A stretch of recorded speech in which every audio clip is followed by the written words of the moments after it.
ලක්ෂ 20කටත් අඩු වෙන යුරෝපයේ රටකට යන්න පුළුවන් කියලා කිව්වොත් ඔයා විශ්වාස කරනවද?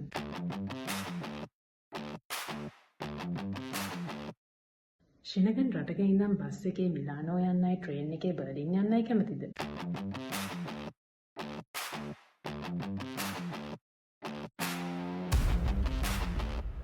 ඉන්ටර්නැෂනල් එන්වයරන්මන්ට් එකක වර්ල්ඩ් රෑන්කින් යුනිවර්සිටි එකක ඉගෙන ගන්න කැමතිද?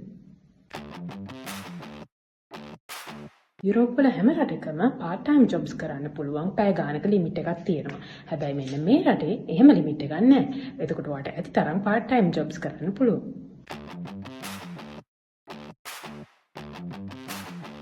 high level pass නම් IELTS 6 තියෙනවා නම් ඔයාට පුළුවන් bachelor degree එකට apply කරන්න.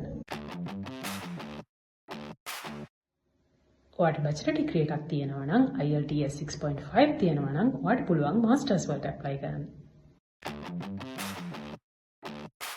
ඔයාටත් පුළුවන් 2026 වර්ෂයට ස්ටුඩන්ට් මේට් ආයතනය හරහා මේ වැඩේ කරගන්න.